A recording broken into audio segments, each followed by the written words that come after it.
माफ कीजिएगा, मैं सबील का मुखालिफ नहीं, तबर्रुक है हुसैन बटना चाहिए, लेकिन रुक के बताइए पानी वो है जिसे हुसैन ने मुंह मोड़ के देखा तक नहीं,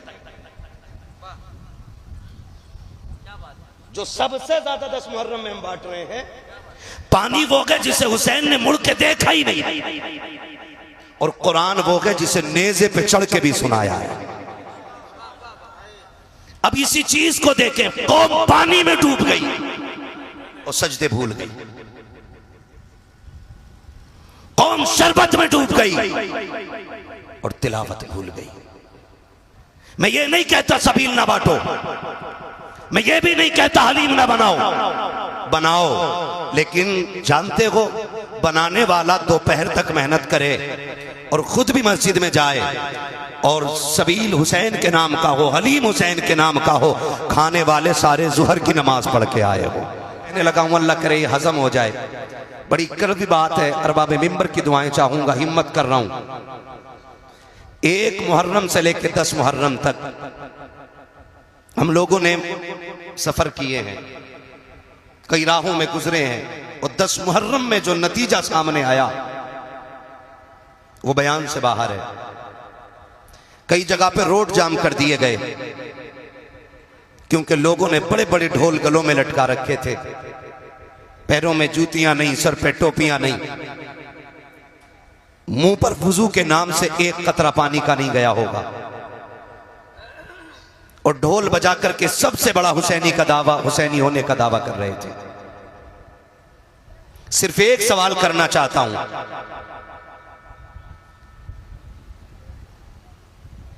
कि जिस इस्लाम की खासियत यह है कि उसका मानने वाला अगर किसी गली से गुजरे और उस गली में कोई पत्थर का टुकड़ा पड़ा रह जाए तो देखने वाला कहता शायद यहां से कोई मुसलमान नहीं गुजरा है।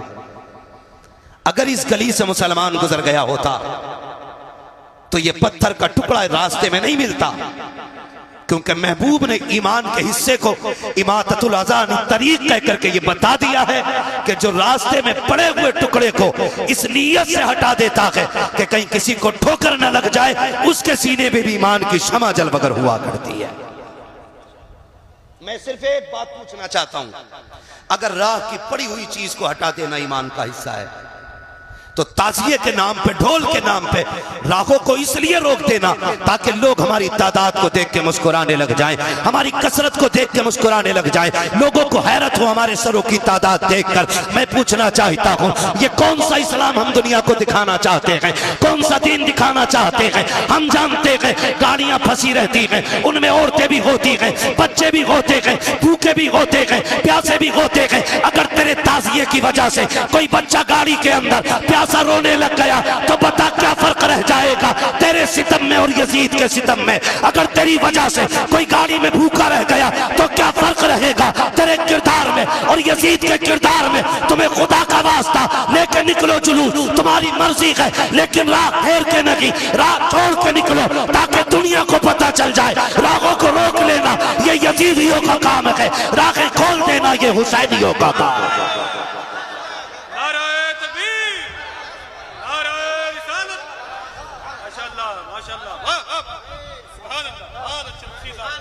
भाई माफ कीजिएगा, बातें मेरी कड़वी हैं, लेकिन किरदार जो है ना, हमारी निस्बतों का पता देता है, निस्बतों का पता देता है। आज पूरी कौम लग गई है, माफ कीजिएगा, जिसको आला हजरत सरकार ने हराम कह दिया, हर बरेलवी पे लाजिम है कि वो हराम माने। मुत्तफिक है इस बात से? कितने लोग बरेलवी हैं, जरा हाथ उठा के बता दें। सारे ही बरेलवी हैं, ठीक है ना? तो बस अब हाथ नीचे कर लें, अपने उलमा की आप बातें माने। अगर ये कहते हैं कि रुक जाइए तो रुक जाइए, अल्लामा तौफीक साहब अल्लाह सलामत रखे, बड़ा काम इनके उलमा की जमात मिलकर के कर रही है, बड़ा काम कर रही है। अल्लाह इस जमात को सलामत रखे और हमारी पूरी जमात को इसी तरह दीन की तबलीग करने की अल्लाह तौफीक अता फरमाए।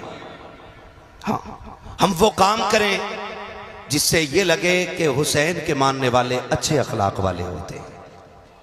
करेंगे इंशाअल्लाह, वही काम कीजिएगा कि जिससे कोई ये ना कहे हुसैनी ऐसे होते, हुसैनी ऐसे होते। डॉक्टर इकबाल ने कहा था, यूं तो सैयद भी हो, मिर्जा भी हो, अफगान भी हो, तुम सभी कुछ हो, बताओ कि मुसलमान भी हो। हम अपने रवैयों को देखें, हम अपने किरदार को देखें और अपने हालात को देखें। याद रखिएगा, सिर्फ 10 दिन हुसैन के नहीं है, 365 दिन हुसैन के। बोलें सुभान अल्लाह। इतना आहिस्ता ना बोलें कि मौलवी को नींद आ जाए, और इतना जोर से भी ना बोलिए कि पुलिस पकड़ के ना ले जाए, है ना। मैं जहां तक जानता हूं असद भाई, अभी तक मैंने किसी जलसे में नहीं देखा कोई जोर से सुभान अल्लाह कहने की वजह से मर गया हो, है ना। मरता भी नहीं है कोई। अगर डर ना हो मौत का तो फिर बोले या हुसैन। क्या बात है नौजवानों, आज इतना गला खोल के हुसैन का नाम लें कि आवाज बैठ जाए, ताकि कल सुबह उठें तो चाय इशारे से मांगे। अम्मी कहे हो क्या गया, कहना अम्मा जो पैसे वाले थे वो उनके नाम पे पैसे लुटा रहे थे, मेरे पास कुछ नहीं था, मैं जहरा के लालों पे आवाज लुटा के आ गया हूं। कम से कम इतनी तो कुर्बानी दे के जाइएगा। हाँ, इतनी कुर्बानी जरूर दे के जाइएगा, वरना अल्लाह सलामत रखे हमारी कौम को। हजरत जहां नहीं बोलना चाहिए वहां बहुत बोलती है, और जब नहीं बोलना चाहिए तब बहुत बोलती है। अभी पूरा स्टेज खड़े होकर छुपा रहा था, चुप जाओ भाई चुप जाओ, लेकिन चुप ही नहीं रहे थे। एक बंदा बता दो जो यहां बैठ के मिंबर पे उसने ये नहीं कहा हो बोलो। पहले ऐलान से लेकर के मेरे नाम तक सबने कहा बोलो बोलो बोलो, लेकिन हम बोलने को तैयार नहीं, कहीं बिजली का बिल ज्यादा ना आ जाए। हम उस उत्तर प्रदेश में रहते हैं जहां पे सांस लेने का भी बिल देना पड़ रहा है। हाँ, मुझे इलेक्शन नहीं लड़ना है, वरना मैं एक एक टॉपिक पे बात करने की हिम्मत रखता हूं, लेकिन मैं गैरों को बाद में समझाऊं, पहले अपनों से निपट लूं। मेरा एक उसूल है भाई, मेरी तकरीर तबे यार को बेचैन करती है, सबब क्या है वही कहता हूं जो दिल पर गुजरती है। बहुत गौर से मेरी बात सुनिएगा, कोई काम ऐसा ना करे। 365 दिन हुसैन के, बोलो है कि नहीं। 5 वक्त की अजानें हुसैन की हैं, अजान का हर कलमा हुसैन का है, कलमे का हर हर्फ हुसैन का है। और अगर करीब से देखें तो इबादत में चागत हुसैन की है, सज्जों में लज्जत हुसैन की है। लेकिन उसे पता हो ना जिसने इस इबादत को मजबूती से पकड़ रखा हो, है ना। 10 मुहर्रम आई, ले सबील दे सबील, ले सबील दे सबील।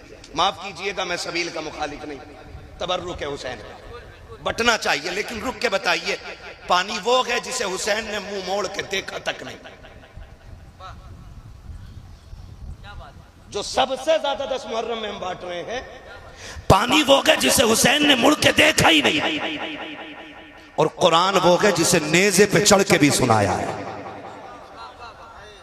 अब इसी चीज को देखें, कौम पानी में डूब गई और सजदे भूल गई, कौम शरबत में डूब गई और तिलावत भूल गई। मैं ये नहीं कहता सबील ना बांटो, मैं ये भी नहीं कहता हलीम ना बनाओ, बनाओ, लेकिन जानते हो बनाने वाला दोपहर तक मेहनत करे और खुद भी मस्जिद में जाए, और सबील हुसैन के नाम का हो, हलीम हुसैन के नाम का हो, खाने वाले सारे जुहर की नमाज पढ़ के आए हो, फिर खाने में भी मजा आएगा। और गांव का नाम नहीं लूंगा, एक गांव में गए ना, अजान का वक्त हुआ तो मस्जिद वालों ने कहा कि भाई थोड़ा ये साउंड बंद कर लो। उन्होंने कहा कुछ दिन के लिए अपनी मस्जिद अलग ले जाओ, यहां तो डीजे बजे गई। ये मैं मुसलमानों की और सुन्नियों की बात कर रहा हूं मेरे भाई, रावजियों से तो हमारा कोई लेना ही देना नहीं है, मैं सुन्नियों की बात कर रहा हूं। हमारे बीच भी अंधभक्त है, शहादत याद रही लेकिन शहादत के वक्त का सजदा याद नहीं रहा। ये क्यों भूल जाते हम? कह रहा कुछ दिन के लिए ना आप मस्जिद उधर ले जाइए, 10 दिन तक ये बंद नहीं होना है। खुद सोचें जरा, ये हमारे रवैये दुरुस्त है? ये हमारे तरीके दुरुस्त है? नहीं है ना। अगली बात एक और कह दूं, वादा करें इंशाअल्लाह जैसी मुहर्रम का चांद नजर आएगा हम तिलावत भी कसरत से शुरू कर देंगे और सजदे भी कसरत से शुरू करेंगे। वादा करते हैं इंशाअल्लाह, सारे वादा करते हैं इंशाअल्लाह। जो हाथ नहीं उठा रहे जरा चेक तो करो क्यों नहीं उठा रहे। अगर नहीं उठा तो दुआए कुनूत सुन लूंगा, खड़ा करके देखूं किसका हाथ नहीं उठा। बेटे तुझसे नहीं सुनूंगा, तू बहुत छोटा है, तू डर की वजह से हाथ ना उठा। हाँ, कोई बात नहीं है, करते हैं इंशाअल्लाह वादा। एक बात और कहूं, मुहर्रम की 10 तारीख शहादत की तारीख है। किस चीज की तारीख? शहादत की तारीख। इसमें अहले बैत अतहार का एक एक फर्द दीन के लिए कुर्बान हो रहा है। अगर मैं फर्दन फर्दन शहादतें बयान करूं तो बड़ा वक्त चाहिए। बस मैं इशारतन किनायतन आपसे चंद बातें करना चाहता हूं। बातें अगर कड़वी लग जाएं तो माफ कर जाइएगा। मुहर्रम की 10 तारीख को आप देखें, जब 9 तारीख आई 10वीं शब, अमर इब्ने साद ने खबर भेजी कि हुसैन से कहो जंग के लिए तैयार हो जाए। मेरे इमाम ने कहा अमर इब्ने साद से जाके कहो जंगे भी कहीं शाम में होती हैं, जंगे भी कभी रात में होती हैं, जंग दिन के उजाले में होगी। उससे कहो कि जंग शाम में नहीं, अगर उसे जंग करनी है तो कल करें, हमें आज रात की मोहलत दी जाए, आज रात की मोहलत दी जाए। अमर बिन साद ने सोचा शायद हुसैन इसलिए इजाजत मांग रहे हैं कि तैयारी जंग की नहीं होगी, तलवार तेज होगी, तीरों की धारें तेज होंगी, नेज़े संभाले जाएंगे, नौजवानों को प्रैक्टिस कराई जाएगी तलवार चलाने की। लेकिन जानते हो उसने ये सोच के इजाजत दी कि ठीक है कल जंग करेंगे। मेरे हुसैन ने कहा मेरे दीवानों मेरे पास आओ, और बुला के सबसे कहा था सुनो ये यजीदी मेरे खून के प्यासे हैं, इन्हें तुमसे मतलब नहीं है।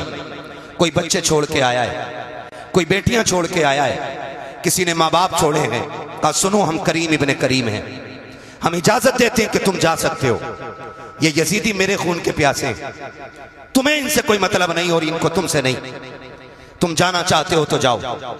सबने इनकार कर दिया, हुसैन तुझे छोड़ के हम नहीं जा सकते।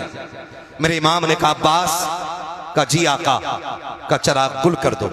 क्यों? कि शायद जो उजाले में नहीं जाना चाहता हो वो अंधेरे में चला जाएगा। गाजी अब्बास ने चिराग गुल किया।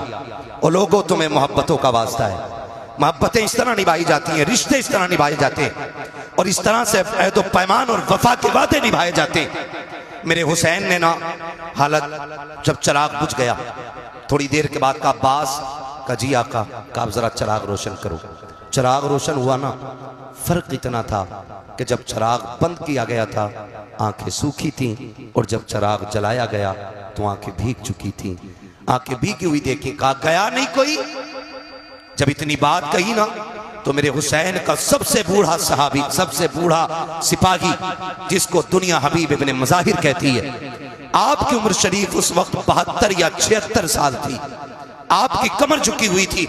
आप अपनी जगह से उठे, तलवार निकाली, आका हुसैन के कदमों में रखी, और रख के कहते हुसैन अगर आपको यह लगता है कि मेरी सफेद दाढ़ी देख करके लोग आपकी जमात को कमजोर समझेंगे तो हुसैन वापस न भेज, रही मेरी तलवार ये, इससे मेरा सर कलम कर दें। मेरे इमाम ने कहा चाहते क्या हो? कहा हुसैन सबका यही फैसला है, जिएंगे तो तेरे साथ जिएंगे, मरेंगे तो तेरे साथ रहेंगे। मेरे इमाम ने कहा कि ये तुम्हारे खून के प्यासे नहीं है, तुम जा सकते हो। कहा हुसैन अगर नाना ने कयामत में पूछ लिया मेरा बेटा प्यासा था और तुम उसे छोड़ के चले आए थे तो हम क्या जवाब देंगे? मेरे इमाम ने कहा परेशान ना हो, वादा करता हूं कयामत में नाना से कह कह के एक एक को जन्नत दिलवाऊंगा, कह कह के एक एक को नाना से जन्नत दिलवाऊंगा। कहा हुसैन हमें जाना ही नहीं है। फिर मेरे इमाम ने कहा फिर जाओ इबादत करो, हो सकता है अब ये जिंदगी की आखिरी रात हो, अब इससे बड़ी रात शायद हमें इबादत के लिए न मिल सके। ये बात मेरे इमाम ने कही। फिर हर खेमे में सजदा भी हो रहे थे, तिलावत भी हो रही है, किसी को जान की परवाह न की, किसी को खानदान की परवाह न की, किसी को अहलो अयाल की परवाह न की। सारी कौम जितने भी सिपाही हैं, पूरा काफिला अल्लाह की इबादत में लग जाता है। किसी का सजदे में सर है, किसी के लबों पे तिलावत कुरान है।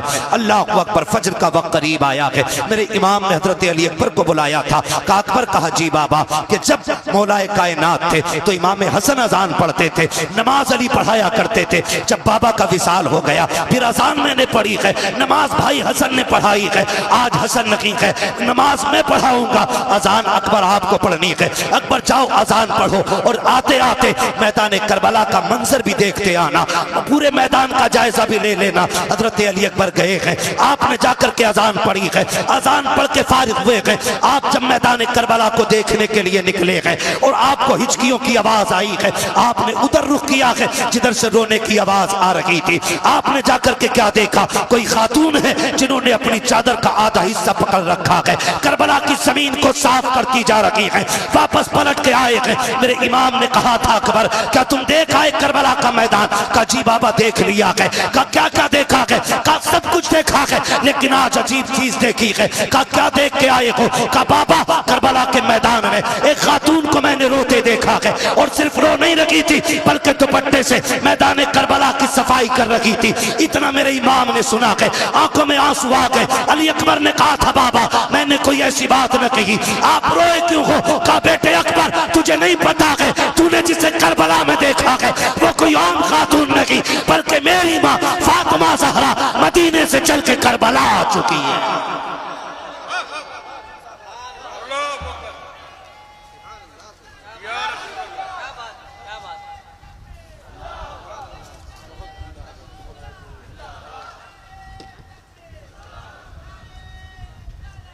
अरे जवाब नहीं, जवाब दीजिए माशाअल्लाह। मुझे हैरत होती है, लोग खातून जन्नत की बात करते हैं, वो कैसे आ सकती हैं? वो कैसे आ सकती हैं? मैंने कहा जरा दिल पे हाथ रख के बता, तू 7 समंदर पार हो और तेरी मां हिंदुस्तान में हो, रात के 3 बजे तुम्हारे पेट में दर्द उठे, फजर होने से पहले मां का फोन पहुंच जाता है, बेटे खैरियत है? अम्मा क्यों? कहा रात 3 बजे से आंख नहीं लग रही है, रात 3 बजे से आंख नहीं लग रही है। फिर बेटा टूटे लहजे में बात करता है ना, तो माँ कहती है बेटे बीमार है ना? हाँ अम्मी तुझे कैसे पता चला? कहा बेटे रात 3 बजे मेरी आंख खुल गई, तब से दिल घबरा रहा है। मैंने कहा अगर आज की गुनाहगार माँ 7 समंदर पार का पता रख सकती है तो खातून जन्नत अपने बेटे करबला में शहीद होने के लिए जो गए हैं उनकी खबर क्यों नहीं रख सकती है? मुझे तो हैरत होती है लोगों पे। कहा अकबर तुमने जिसे देखा है ना वो कोई आम खातून नहीं, मेरी माँ फातिमा ज़हरा है। कहा वो करबला में आ चुकी हैं, तारीख गवाह है। फजर पढ़ी, फजर के बाद का वक्त है, सुने खुद नहीं खाते हैं गैरों को खिला देते हैं, ऐसे होते हैं मोहम्मद के घर आने वाले, ऐसे होते हैं मोहम्मद के घर आने वाले। बहुत गौर से सुनिएगा, फजर के बाद का वक्त शुरू हुआ। एक बच्ची यजीदी खेमों से निकल करके हुसैन के खेमे में आ गई। है तवज्जो सारे लोगों की? भाई कुर्सी के चक्कर में ना पड़े, ये कुर्सी बड़े बड़ों को खा गई और इसकी लंबी उम्र नहीं होती आरिफ भाई, उम्र बड़ी मुख्तसर है इसकी। एक टांग टूट जाए तो बैठने वाले की तोड़ देती है, ये बैठने वाले की तोड़ देती है। हम प्लास्टिक की कुर्सी वाले नहीं, हम तो आयतुल कुर्सी वाले लोग हैं। जो इस कुर्सी पे बैठे 2 फीट उठता है, जो आयतुल कुर्सी को साथ लगा ले वो रोज उड़ के जाके अल्लाह के आसमान तक चला जाया करता है। ये आयतुल कुर्सी का उरूज है। तवज्जो है सारे लोगों की? जिसको जहां जगह मिल गई है बैठ जाइए भाई। मैं देख रहा हूं एक कुर्सी पे 3 बैठे हुए हैं, कुर्सी पे भी सितम है। कुर्सी ने संभाल रखा है तो ज्यादा हिलिएगा नहीं, वो टूट सकती है। तवज्जो है सारे लोगों की? कौन सा वक्त शुरू हुआ?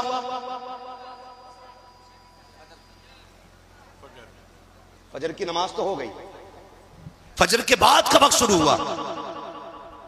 अमर बिन साद के लश्कर से एक बच्ची निकल के हुसैन के खेमे में आई। वो बच्ची टहल रही थी, सैयदा ज़ैनब की नजर पड़ गई। जानते हो ज़ैनब कौन है? ज़ैनब वो है जिसने कम उम्र में सबसे पहले कुरान हिफ्ज किया है। हाँ, ज़ैनब वो है जो कूफे की शाहराहों पर, कूफे की गलियों में, कूफे की जमीन पर कुरान की तफसीर बयान करती रह गई है। और मुझे तो बात समझ में ही नहीं आती है, हमारी कौम ने समझा क्या है करबला को। हुसैन जवान होकर के सीधे करबला नहीं गए। हुसैन वो गए जिसने 25 साल रियाजुल जन्ना में बैठ करके लोगों को हुजूर की हदीसें पढ़ाई है। 25 साल तक मेरा इमाम रियाजुल जन्ना में बैठ करके हुजूर की हदीसें पढ़ाता रहा है। और आज मेरी कौम का हाल यह है कि अपना बाप मरने लगता है, बेटे को सूरे फातिहा पढ़ने की तौफीक नहीं होती है, बाप की सांसें अटकने लगती है, तब कुरान वाला तलाश करने जाया करते हैं। कहने को पक्के हुसैनी है लेकिन सही से सूरे इखलास भी याद नहीं है। हाथ जोड़ के तुम्हें खुदा का वास्ता दे के कहता हूँ, और लोगों खुदा के वास्ते आने वाले मुहर्रम से पहले भले डेग बने या ना बने, सबील के लिए पानी का इंतजाम हो या ना हो, हर नौजवान जिसे कुरान ना आता हो इतना कुरान जरूर सीख ले ताकि 1000 मर्तबा सूरे फातिहा पढ़ के 10 मुहर्रम को मुसल्ला बिछा के हुसैन से कहे, आका आपने नेज़े पे कुरान पढ़ के सुनाया है, मैं मुसल्ले पे बैठ के सूरे फातिहा सुनाने आ गया।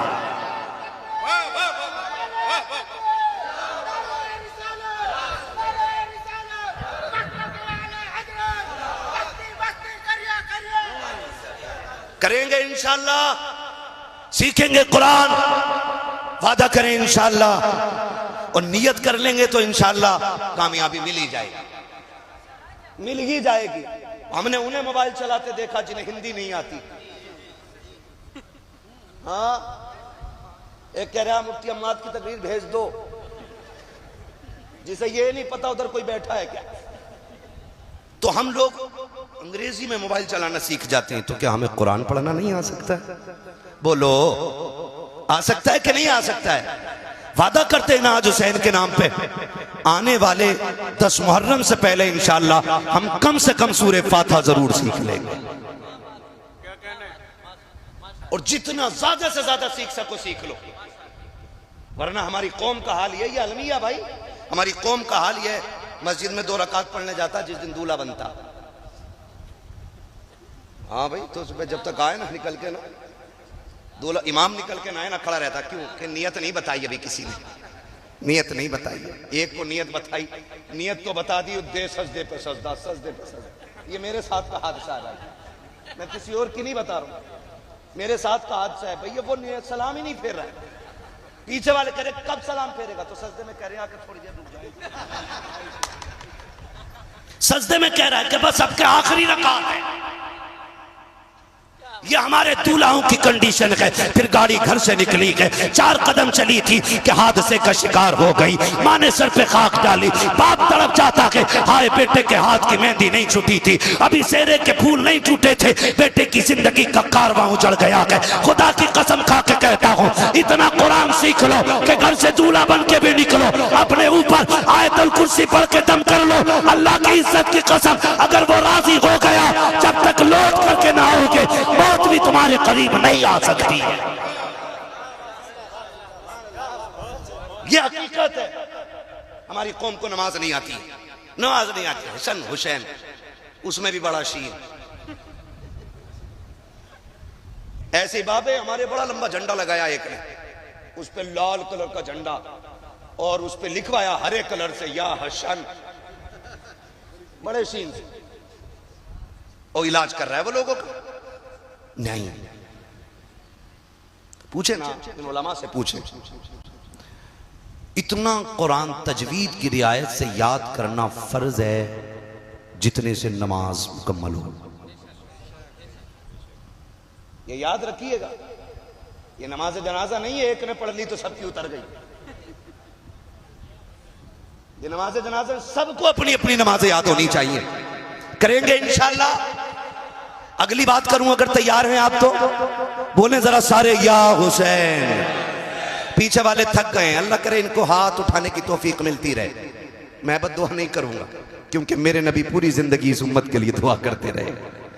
हाँ जी, ठीक है, कह सकते हैं, जरा बोल दें या हुसैन। हाँ, मैं एक साहब तकरीर कर रहे थे, वो नजामत कर रहे थे अफक भाई, तो कह रहे कि जो हाथ हुजूर के नाम पे उठ जाएगा उसे कभी फालिज नहीं होगा। मैंने कहा भाई अजीब मसला है, बीमारियां भी रब की तरफ से नेमत होती हैं, ये दावा क्यों कर रहे हो? अगर फालिज होना यह अजाब या इताब होता तो इमाम बुसीरी के बारे में क्या राय है? और बीमारियां रब की तरफ से आजमाइश होती है, लेकिन इतना कहूंगा कि जो हाथ हुजूर के नाम पे उठेगा वो किसी बदअकीदा के आगे कभी मिलाने के लिए नहीं झुकेगा। कहें जरा या रसूल अल्लाह। कौन से वक्त की बात हो रही है? फजर के बाद का वक्त है। हुसैनियों में मुबारकबाद पेश करता हूं, तुमने करबला वाले हुसैन की महफिल सजा रखी है, तुम उनकी महफिल में आके बैठे हो जिनकी चौखट से आज तक कोई खाली गया ही नहीं है। बरेली से मेरा इमाम कहता कौन देता है, याद है आपको? कौन देता है? देने को मुंह चाहिए, देने वाला है सच्चा, देने वाला है सच्चा। हमारा नबी, पानी कौन सी तारीख को बंद हुआ था? डर के ना बोलो, ये बात हमने मौलवी से नहीं, ये बात हमने अपनी अम्मा से चूल्हे पे सीखी थी। हाँ, ये बात हमने अपनी मां से चूल्हे पे सीख ली थी कि करबला में 7 तारीख को पानी बंद किया गया था। कितनी तारीख को? और जोर से, कितनी तारीख को? ये आवाज उन तक जरूर जानी चाहिए जिन्हें नई तहकीक का कीड़ा है। ये सही है। हाँ, कितनी तारीख को? हर सुन्नी हुसैनी बोले कितनी तारीख को? एक साहब तो कह रहे हुसैन गुस्ल करके करबला में गए थे। नई नई किताबें लाते निकालते। ठीक है जी, हम आला हजरत वाले लोग हैं जी, और जो आला हजरत कह गए वही हम मानने वाले लोग हैं। अब उनकी बात को रद्द करने के लिए उनसे बड़ा हजरत लेके आओ तो हम मानेंगे। उनकी बात को रद्द करने के लिए किसी चुटपुंजिया हजरत की नहीं मानेंगे। बस सीधी सी बात है। जब मेरा इमाम लिखता है कि हुसैन 3 दिन के भूखे प्यासे करबला में शहीद किए गए, तो गोया इमाम ने कहा कि वो भूखे भी थे और प्यासे भी थे। तो कितनी सलाम की डालियां निछावर कर ले, पढ़े बावाज़े बुलंद अल्लाहुम्मा सल्ली अला सय्यदिना व शफीइना व नबीना व मौलाना मुहम्मदिन मअदनिल जूदि वल करमी व आलिहि व अस्हाबिहि व बारिक व सल्लिम सलातु व सलामन अलैका या रसूल अल्लाह सल्लल्लाहु तआला अलैहि वसल्लम। मैं सबसे पहले मुबारकबाद पेश करता हूँ सोनू भाई और उनके तमाम रुफ़क़ा, अहबाब, दोस्त और वो तमाम बरादरान जिन्होंने बेपनाह कोशिशें और मेहनतें करके इस महफ़िल को सजा कर हमें और आपको अल्लाह और उसके रसूल के ज़िक्र करने का मौका फ़राहम किया। मौला करीम इन तमाम अहबाब को दिन दूनी रात चौगुनी तरक्की अता फ़रमाए, और जितने भी आशिक़ाने मुस्तफ़ा इस महफ़िल में तशरीफ़ फरमा है, अल्लाह करीम सबकी हाज़री के सदक़े में हमारी भी हाज़री अपनी बारगाह में कबूल फरमाए। मुअज़्ज़ज़ हाज़रीन इकराम, अभी आपने बड़े ख़ूबसूरत लबो लहजे में शुअरा से नातो मनक़बत के अशार मुलाहिज़ा फरमाए। उनके बाद एक बहुत कम वक्त में आपने बड़ी खूबसूरत गुफ्तगू भी मुलाहिज़ा फरमाई। मेरे बाद भी इंशाअल्लाह आपको खूबसूरत कलाम भाई असद इकबाल कलकत्तवी साहिब क़िबला से सुनना है। कोशिश ये रहेगी कि उतनी देर बात की जाए जितनी देर आपके कानों को बोझ न लगे, इसलिए कि ज़िक्र पाकों का है, ज़िक्र कदर वालों का है, इसलिए समाअतें भी कदर वाली ही होनी चाहिए। मैं नहीं चाहता कि उनके ज़िक्र को इस तरह सुना जाए कि जैसे कुछ सुना ही नहीं, क्योंकि ज़िक्र अज़ीम हस्तियों का मैं करूँगा कि जिनका तारुफ बरेली के इमाम ने इस तरह कराया कि सुबह तैबा में हुई बट्टा है बाड़ा नूर का, सदका लेने नूर का आया है तारा नूर का, मैं गदा तू बादशाह भर दे प्याला नूर का, नूर की सरकार, नूर दिन दूना तेरा दे डाल सदका नूर का, तेरी नस्ल पाक में है बच्चा बच्चा नूर का, तू है ऐने नूर तेरा सब घराना नूर का, तू है ऐने नूर तेरा सब घराना नूर का।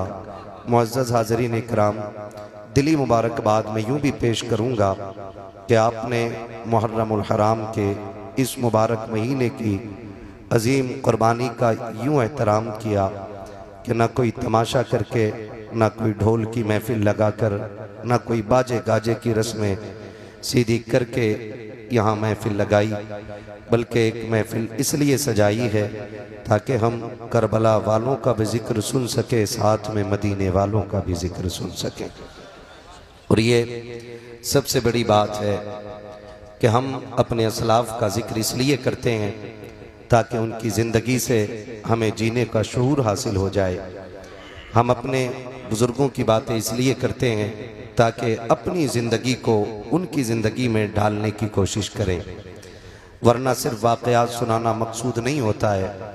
वाक़या सुना और अनसुना कर दिया, इससे कोई बेहतर नतीजा नहीं निकलने वाला। मज़ा तो तब है कि जब उनकी ज़िंदगी के साँचे में अपनी ज़िंदगी को ढालने की कोशिश की जाए। नक़ीब अहले सुन्नत भाई आफाक रज़ा मुशाहिदी साहिब क़िबला बेहद मेहनत कर रहे थे कि बोलें बोलें बोलें बोलें, तो कई लोग मजबूरी में हाथ उठा रहे थे। मैं पहले ही एक बात कह दूं, कोई उनके नाम पे मजबूरी में हाथ ना उठाए, भले ही पूरा उठ के यहाँ से चला जाए।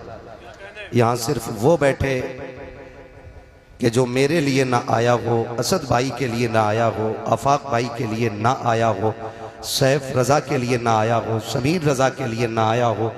यहाँ वो बैठे जो सिर्फ मदीने वाले मुस्तफ़ा के लिए आया हो। ये याद रखिएगा, वरना ये उसूल बना लें और ये अपनी ज़िंदगी का अपनी ज़िंदगी का वजीफ़ा भी इसी को कर लें और उठते बैठते यही कहा करें, जब तक बिके न थे तो कोई पूछता न था, जब तक बिके न थे तो कोई पूछता न था, तुमने खरीद कर हमें अनमोल कर दिया। अजीज़ान मिल्लत इस्लामिया, मैं इस मौके को गनीमत समझता हूँ और मैं सोच रहा हूँ लोहा गर्म है तो चोट मार ही देनी चाहिए, क्योंकि हज़ारों की तादाद में बातें सुनने वाले लोग रोज़ रोज़ नहीं मिलेंगे। आज है तो मैं बात कह जाऊँ, और मैं ये पूरी जिम्मेदारी के साथ कह रहा हूँ, अगर मैं अपने बाप की बात करूँ तो गरेबान पकड़ के मिंबर से उठा देना, और बात रसूल पाक की हो तो एक एक बंदा इस बात को सीने पे नोट करके लेकर के जाए। मैं बड़ी शर्मिंदगी के साथ ये कह रहा हूँ कि हम उस कौम को परवान चढ़ा रहे हैं जिसमें से 30% हमारी कौम को अभी जलसों में बैठने का दब नहीं आया है। बुरा ना मानिएगा, ये मत सोचिए हम ही आए और हम ही को डांट पड़ गई। हमारी कौम के 30% नौजवानों को अभी जलसों में बैठने की भी तमीज नहीं। अगर गलत कह रहा हूं अंदाजा लगा लें, मेरे 30% मैंने कहा, लगभग 35% से ज्यादा लोगों के सरों पे टोपियां नहीं है। ये एक बहुत बड़ा अलमिया है, इसे हल्के में मत लेना। हम 70 सालों में अभी तक अपनी कौम को टोपियों का शौक नहीं दिला पाए, और हमें एक बीमारी लग गई है कि दुनिया हमें सबसे ऊंचा मान ले, हमारे परचम लहराएं। मैं तो खुद से भी कभी कभी मुखातब हो के कहता हूं, कभी इतराने की जरूरत नहीं है। परचम कायनात में सिर्फ अल्लाह और उसके रसूल का बुलंद रहेगा। बाकी कायनात की हकीकत यह है कि हुए नामवर बेनिशां कैसे कैसे, जमी खा गई आसमां कैसे कैसे। मेरी कौम के नौजवानों, आप इमाम अली मकाम की महफिल में आके बैठे हैं, याद रखिएगा आज के बाद किसी भी जलसे में जाओ ना तो नंगे सर न जाना, इसलिए कि दुनिया की महफिल में बैठने का मतलब और होता है और हुसैन की महफिल में बैठने का मतलब और होता है। ये ख्याल रखिएगा कि जब उनकी महफिल में जाया करो तो टोपियां लगा लिया करो, ताकि ये पता चले कि ये कौम हुसैन की महफिल में बैठने के लिए जा रही है। मैं अक्सर ये देखता हूं जलसों में कि जिस बस्ती में जलसे होते हैं उस बस्ती के नौजवान गांव के बाहर घूमते होते हैं और बाहर के लोग आकर के उस बस्ती के जलसे को आबाद करते होते। तो मैं कभी कभी सोचता हूं इन्हें क्या हो गया, फिर कभी खुद ये सवाल का जवाब मुझे मिलता है और मेरे जहन की यूं समझे कि